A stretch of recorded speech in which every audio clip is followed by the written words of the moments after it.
Camping in the rain can be peaceful for some, cozy even.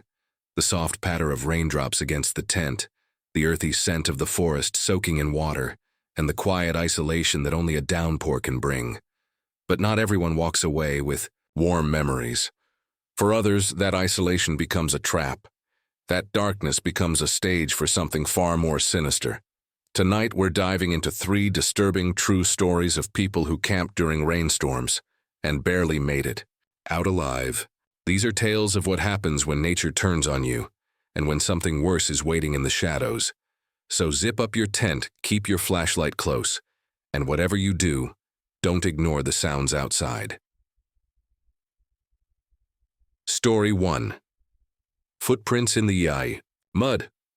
Back in 2018, a 26-year-old guy named Nathan decided to go on a solo camping trip in the Olympic National Forest in Washington. He was a fairly experienced hiker and camper, but this was his first time doing it solo and during heavy rain. Nathan loved the isolation, and for the first couple days, it was perfect. The forecast warned of rain, but he came prepared. He set up his tent by a shallow river deep within the forest. The nearest ranger station was over an hour's hike away. He liked it that way. The rain hit late the second night, a steady drenching downpour. Around midnight, as Nathan lay in his tent, listening to the rain, he heard something odd, a squelch, then another. It wasn't the sound of the rain, but of footsteps, heavy ones in the mud. At first he assumed it was an animal, but the pacing was slow, deliberate, human. He stayed frozen, barely breathing. Whoever it was didn't say anything. The only sound was the rain, and those slow, wet footsteps circling his tent. They stopped at the front entrance. Nathan quietly reached for the hunting knife he always kept close. He whispered to himself, "Just wait it out." Minutes passed, then came the sound of movement again. But this time 2 sets of footsteps, one moving away, and one circling back around. His tent zipper twitched. That was when he screamed at the top of his lungs and slashed toward the entrance with the knife. There was no contact, no resistance, nothing. The footsteps stopped, then silence. Nathan stayed up the rest of the night, knife in hand, flinching at every sound of wind and rain. At first light, he packed everything up and bolted toward the trail, only to stop dead halfway through the hike. There were muddy footprints all around his tent, bare footprints. But the truly terrifying part? They led in from the woods, but never back out. No prints heading away. Just in story 2, the screaming stream. Carmen and her fiancé James went on a weekend camping trip to the Smoky Mountains in late September 2020. Rain wasn't in the forecast, but nature had other plans. By their second night, they found themselves trapped in a steady, relentless storm. They had pitched their tent near a narrow, fast-moving stream. What started as peaceful background noise quickly turned into a deafening roar. Around 1 a.m., James woke Carmen up. He swore he heard someone screaming from the stream. She listened closely. Nothing.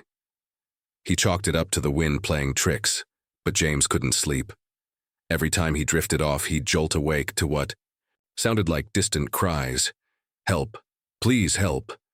Finally, he grabbed his rain jacket and flashlight and told Carmen he was going to check it out. She begged him to stay, but he insisted. "Just 5 minutes, it's probably nothing." 5 minutes turned to 10, then 20. Carmen, panicking, finally unzipped the tent and stepped out into the storm. She shined her flashlight toward the stream and saw footprints in the mud leading down into it. James's flashlight lay at the edge of the bank, face down, but James was nowhere. She screamed his name again and again. Nothing.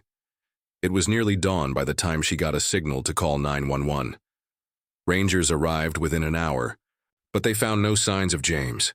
The water level had risen from the storm, and they assumed he may have fallen in and drowned. But here's where it gets weird. A week later, a hiker 20 miles away found James's jacket, dry, folded and placed neatly on a fallen log. No rips, no blood, no sign of animal activity. And still no James.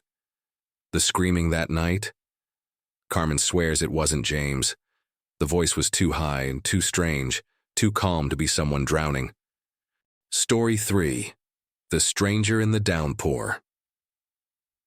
In June of 2021, a group of college friends went camping in Shenandoah National Park. There were 5 of them, 3 guys, 2 girls, and they were celebrating graduation before going their separate ways. On their second night, the rain came hard and fast. Thunder, lightning, and winds so strong they had to repitch one of the tents.